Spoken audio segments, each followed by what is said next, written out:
Halo, selamat sore. Apa kabar pemirsa TVR Parlemen dimanapun Anda berada? Berjumpa lagi dalam program TVR 17 bersama saya, Diva Rizka. Tepat pukul 17 waktu Indonesia Barat, kami hadirkan kepada Anda sejumlah informasi paling baru dan menarik seputar kinerja dan kegiatan DPR RI yang telah disajikan oleh redaksi TVR Parlemen. Pemirsa TVR Parlemen, inilah TVR 17 selengkapnya.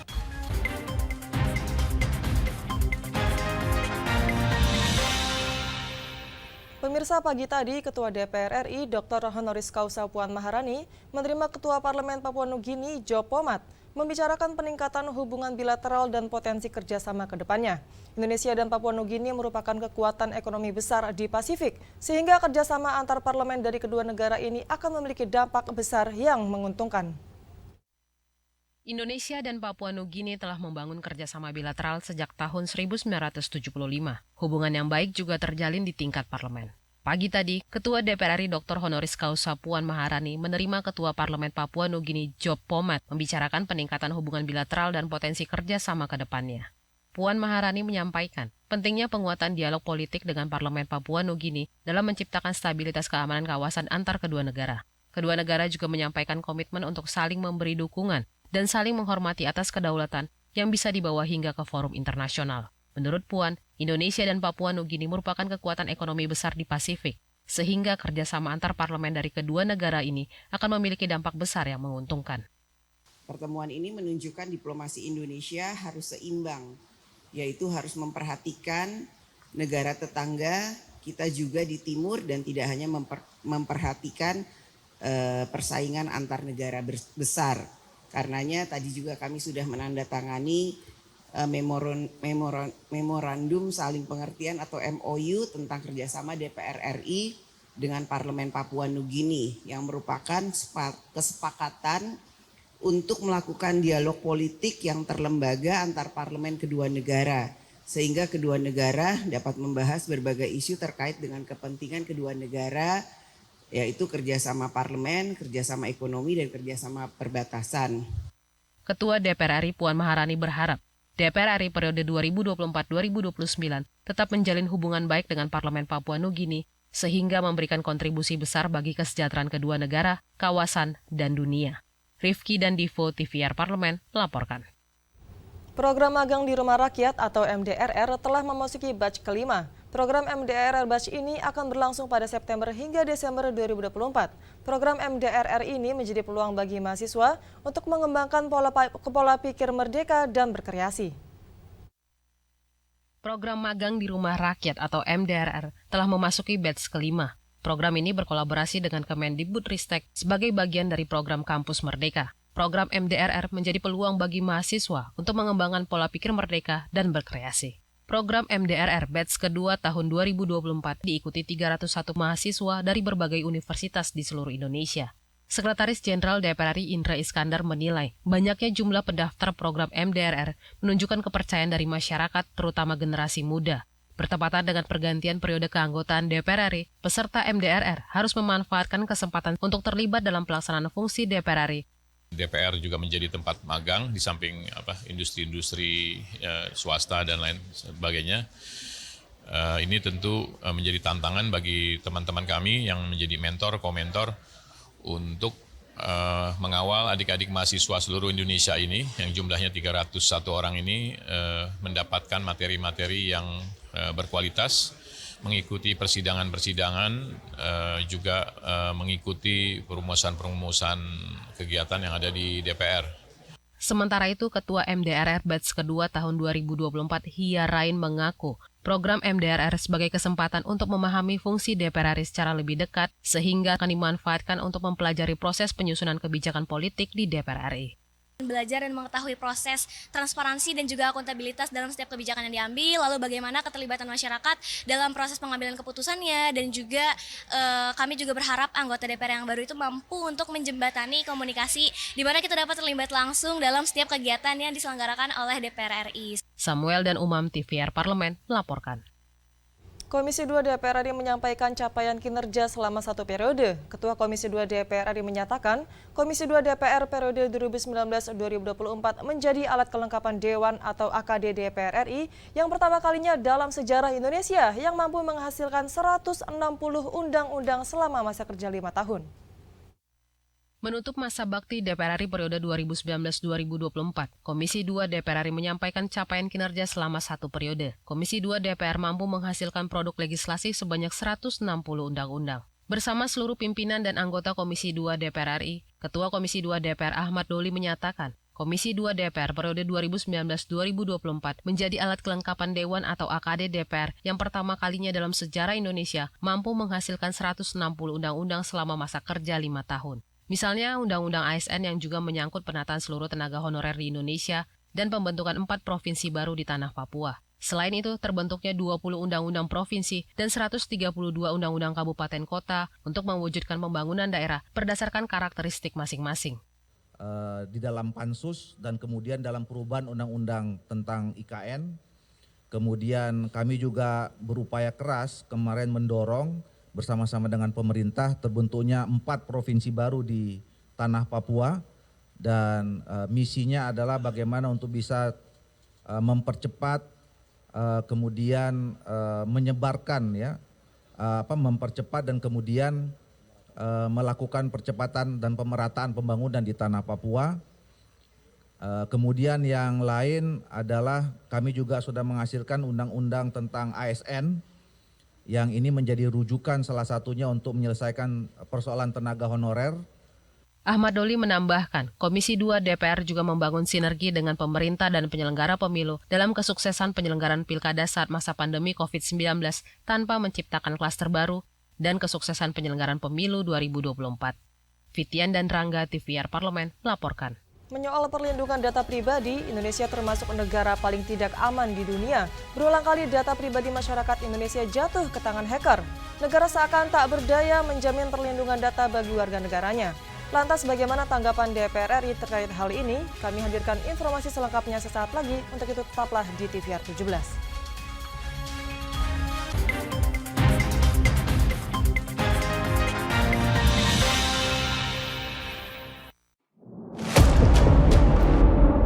Sini ditambang. Konflik yang terjadi, Sini tidak mengizinkan. masalah yang tersisihkan menjadi kesenjangan sosial. Ya namanya rakyat kecil gak bisa apa-apa, mau komplain juga gak didengar. Sebab apa? Itu menyangkut isi perut kami semua. Bagaimana memutus keterbatasan untuk didengar? Jadi kalau misalnya masyarakat sudah merasa tidak lagi ada yang memperjuangkan aspirasinya, maka masyarakat memang sangat berhak untuk meminta dewan yang mewakili mereka di parlemen. Kami menyusuri batas-batas peristiwa, mengurai berbagai polemik yang terjadi, meluruhkan suara-suara marginal, menjadi nyata dalam setiap aspirasi, melaksanakan tugasnya sebagai wakil rakyat. Saksikan Aksi Dewan setiap hari Senin dan Rabu pukul 10.30 waktu Indonesia Barat hanya di TVR Parlemen. DPR RI memiliki fungsi diplomasi dalam menjalankan politik luar negeri sesuai dengan pasal 116 Undang-Undang MD3. Kontribusi aktif BKSAP DPR RI memainkan peranan penting dalam memenangkan persaingan global melalui IPU, IPA, IPPF, AIPA, dan PUIK. BKSAP memiliki komitmen yang tinggi dalam krisis kemanusiaan dunia. Fungsi diplomasi dijalankan untuk mendukung upaya pemerintah dalam melaksanakan politik luar negeri.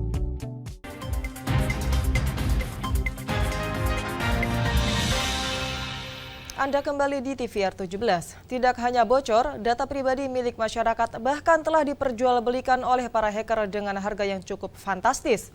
Untuk mencegah terus berulangnya peretasan data pribadi, DPR RI mendesak pemerintah untuk segera membentuk lembaga penyelenggara perlindungan data pribadi. Simak informasi mendalam yang telah dirangkum oleh tim redaksi TVR Parlemen dalam segmen Lensa Parlemen berikut ini.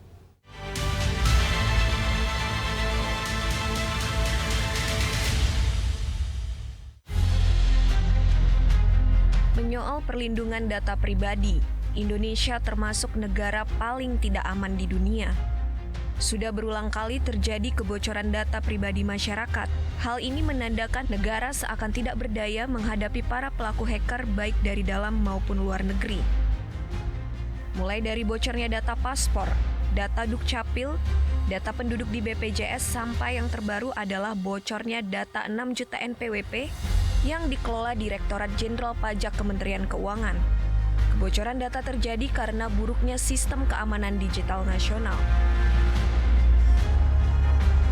Tidak hanya bocor, data pribadi milik masyarakat bahkan juga telah diperjualbelikan oleh para hacker dengan harga yang cukup fantastis.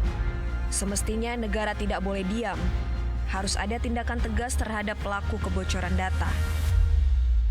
Untuk mencegah terus berulangnya peretasan data pribadi, DPR RI mendesak pemerintah segera membentuk Lembaga Penyelenggara Perlindungan Data Pribadi. Pembentukan Lembaga Penyelenggara Perlindungan Data Pribadi atau PDP diamanatkan dalam pasal 58 hingga pasal 60 Undang-Undang PDP nomor 27 tahun 2022. Kalau buat saya, mengacu pada Undang-Undang Perlindungan Data Pribadi, maka seluruh pengelola, seluruh pengendali data pribadi, maka dia berkewajiban, wajib untuk melindungi data dan tidak boleh bocor. Sesuai dengan Undang-Undang PDP, maka dia harus declare, dia harus menyampaikan, kemudian harus melakukan langkah-langkah untuk mengantisipasi. Dan kemudian ini kita menunggu juga lembaga penyelenggara pelindungan data pribadi ini yang mudah-mudahan Oktober ini bisa dibentuk oleh pemerintah karena sudah 2 tahun kan dari undang-undang itu dibuat. DPR RI menyayangkan maraknya kebocoran data ini belum disertai dengan adanya sanksi ataupun denda kepada instansi yang mengalami kebocoran data. Pemerintah harus melakukan evaluasi dan investigasi secara menyeluruh terkait keamanan data nasional. Penjelasan yang lebih detail kepada masyarakat juga perlu diberikan, agar masyarakat dapat lebih waspada terhadap data milik pribadinya. Tim redaksi TVR Parlemen melaporkan.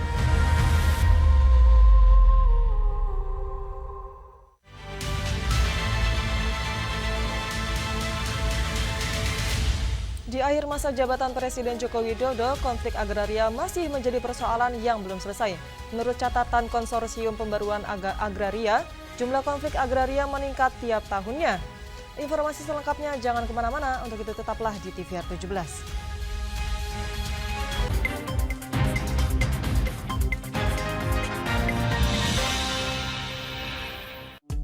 DPR RI memiliki fungsi diplomasi dalam menjalankan politik luar negeri sesuai dengan pasal 116 Undang-Undang MD3. Kontribusi aktif BKSAP DPR RI memainkan peranan penting dalam memenangkan persaingan global melalui IPU, IPA, IPPF, AIPA, dan PUIK. BKSAP memiliki komitmen yang tinggi dalam krisis kemanusiaan dunia. Fungsi diplomasi dijalankan untuk mendukung upaya pemerintah dalam melaksanakan politik luar negeri. Selamat datang di Biro Pemberitaan Parlemen. Anda memasuki kawasan zona integritas menuju wilayah bebas dari korupsi atau WBK dan wilayah birokrasi bersih dan melayani atau WBBM. Biro Pemberitaan Parlemen berkomitmen penuh untuk mewujudkan wilayah bebas korupsi dan wilayah birokrasi bersih dan melayani. Komitmen kami, pejabat dan jajaran memiliki komitmen tinggi untuk mewujudkan WBK dan WBBM melalui reformasi birokrasi, khususnya dalam hal pencegahan korupsi dan peningkatan kualitas pelayanan publik. Kedua, bebas dari korupsi dengan terwujudnya wilayah bebas korupsi atau WBK, yang artinya bebas dari KKN, gratifikasi dan dari segala bentuk pungutan liar atau pungli. Terakhir, pelayanan prima dengan terwujudnya wilayah birokrasi bersih melayani, yaitu dengan meningkatnya kualitas pelayanan publik dan tercapainya kepuasan masyarakat terhadap pelayanan.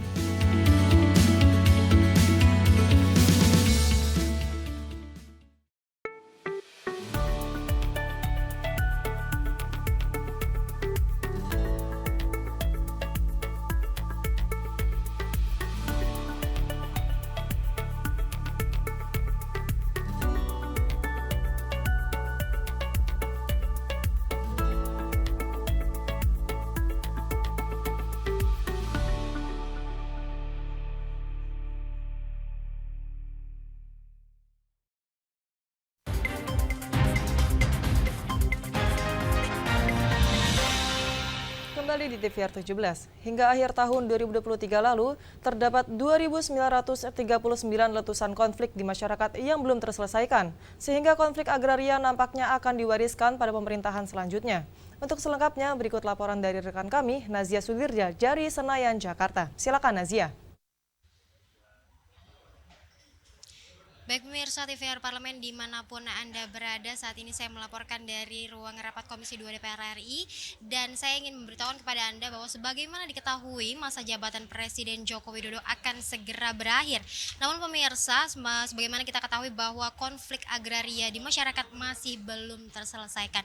Bahkan berdasarkan catatan hingga akhir tahun 2023 masih terdapat 2.939 letusan konflik di masyarakat yang hingga kini belum terselesaikan. Lantas bagaimana dari Komisi 2 DPR RI sebagai mitra dari Kementerian ATR BPN memberikan evaluasi terkait dengan masalah ini?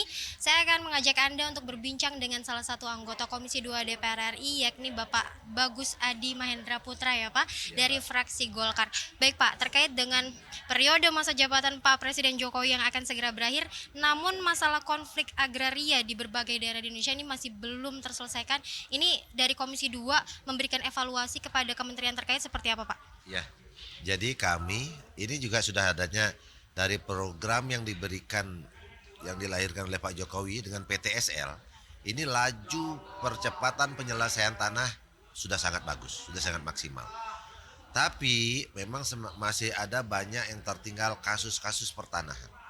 Antara masyarakat dengan masyarakat, masyarakat dengan perusahaan, masyarakat dengan pemerintah, dan masyarakat dengan mafia tanah. Nah ini yang banyak sekali yang terjadi, yang memang ada surat mencari tanah, ada tanah belum mempunyai surat. Nah itu juga kasus. Jadi oleh sebab itu saya selalu mendorong agar BPN ini menjadi pilar penyangga kepastian hukum kepada masyarakat. Karena semakin tahun ke depan permasalahan tanah ini akan semakin pelik. Oleh sebab itu kami turun ke masyarakat, menghimbau masyarakat agar segera memproses hak-haknya secara cepat. Dengan alih media, dengan mengimbau agar sertifikatnya dipastikan sudah ada NIB. Kalau tidak ada NIB, ini tidak tertutup kemungkinan kalau orangnya berada jauh, maka akan bisa dikuasai oleh pihak lain dan akan menjadi sertifikat ganda. Inilah kami selalu mendorong keberadaan BPN agar benar-benar menjemput bola dalam penyelesaian pertanahan ini. Begitu juga masyarakat.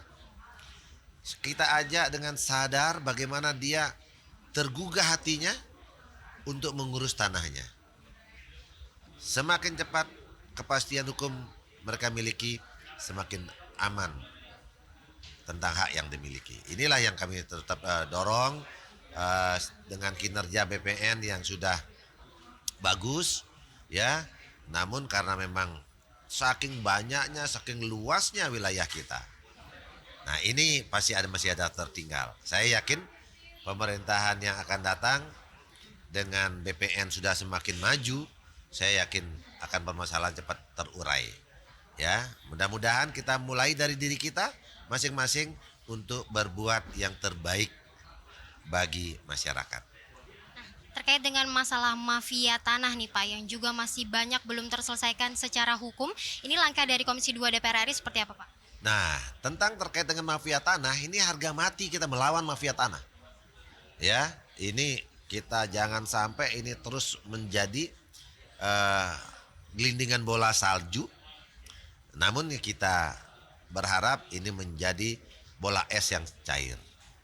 Nah, kalau ada ketegasan, mafia tanah kita berantas seperti kemarin di Bali, hampir tanah desa adat hilang 6 hektar. Ya, kami hadir dengan Pak Ketua, sudah selesai masalahnya. Nah, inilah yang kita akan lakukan secara terus-menerus. Mudah-mudahan ada terlahir kesadaran dari warga kita, dari masyarakat kita. Jangan sampai kita merugikan orang lain. Seperti Pak Prabowo bilang, bila mana kita tidak bisa membantu banyak orang, kita membantu sedikit orang. Bila mana kita tidak bisa membantu sedikit orang, kita jangan merugikan orang lain. Nah, inilah yang harus kita bangun secara terus-menerus. Nah, sehingga permasalahan-permasalahan terkait dengan tanah ini bisa segera terselesaikan. Gitu. Baik Pak, terima kasih atas waktunya. Ya, baik pemirsa TVR Parlemen, itu tadi wawancara saya dengan Bapak Bagus Adi Mahendra Putra terkait dengan konflik agraria yang hingga saat ini masih belum terselesaikan. Dan tadi disampaikan bahwa evaluasi dari Bapak Bagus ataupun dari Komisi 2 DPR RI kepada mitra terkait yakni Kementerian ATR BPN adalah lebih lagi merangkul masyarakat dan juga mendorong agar perlindungan atas hak-hak masyarakat terutama terkait dengan masalah pertanahan ini lebih didorong agar masyarakat mendapatkan perlindungan dan mendapatkan hak atas tanahnya. Demikian yang dapat saya laporkan pemirsa, saya Nazia Sudirja, kembali ke rekan kami di studio. Baik, selanjutnya pemirsa, apa saja yang menjadi sorotan di media online nasional hari ini? Usai jeda, tetaplah di TVR 17.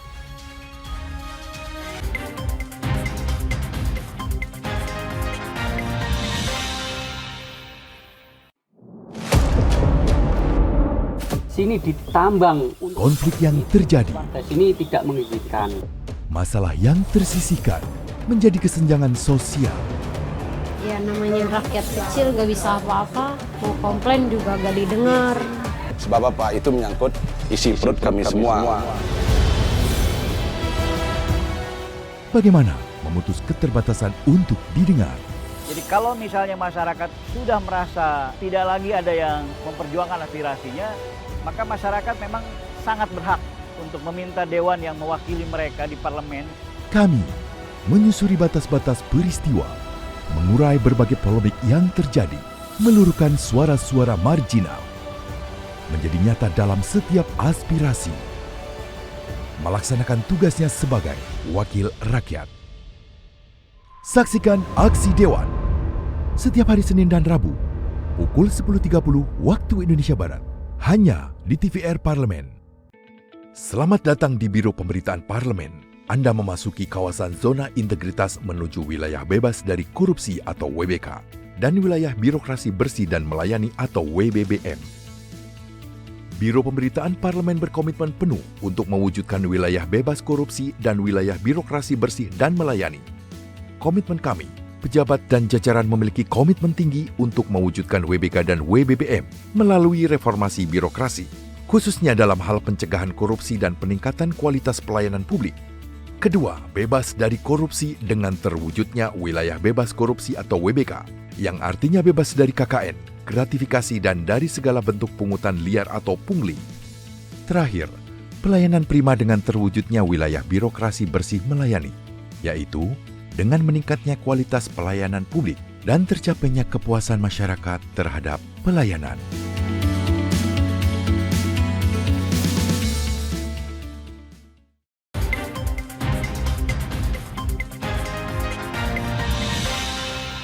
Kembali di TVR 17, pemirsa TVR Parlemen, kali ini kita masuk ke segmen media online nasional. Mari kita simak isu apa saja yang menjadi sorotan media serta tanggapan dari sejumlah anggota Dewan bersama rekan kami, Dadi Ramadan.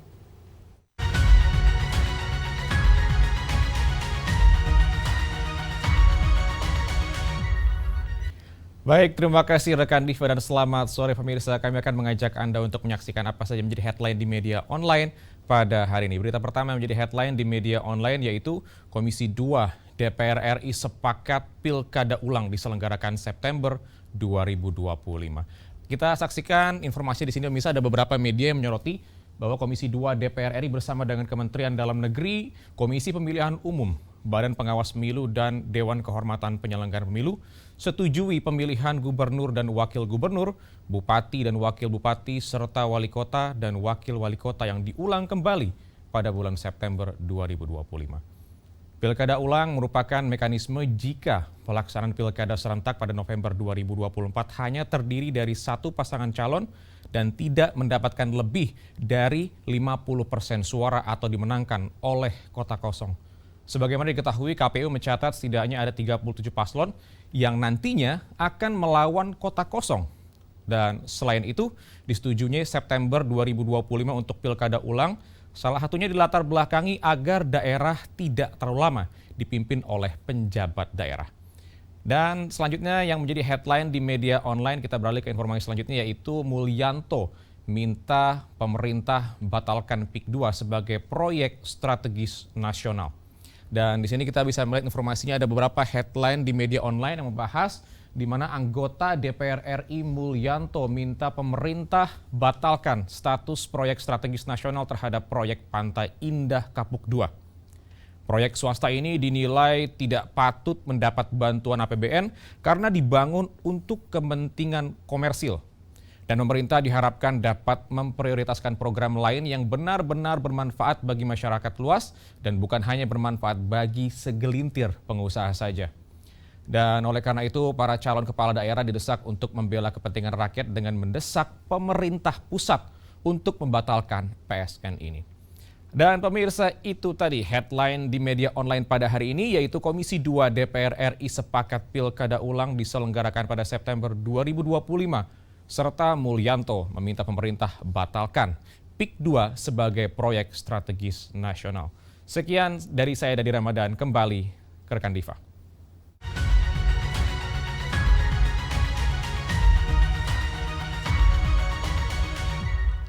Terima kasih rekan Dadi yang telah menyampaikan sejumlah update sorotan dari media online nasional hari ini. Segmen media online tadi sekaligus menutup program TVR 17 edisi sore hari ini. Dan pemirsa, tidak lupa kami mengingatkan kepada Anda bahwa pada tanggal 1 Oktober 2024 mendatang, Anda dapat menyaksikan momen pelantikan anggota DPR RI terpilih periode 2024-2029 secara langsung di kanal YouTube TVR Parlemen dan tvrparlemen.dpr.go.id. Saya Diva Rizka beserta seluruh kru TVR Parlemen yang bertugas mengucapkan terima kasih dan pamit undur diri dari hadapan Anda. TVR Parlemen, referensi Indonesia.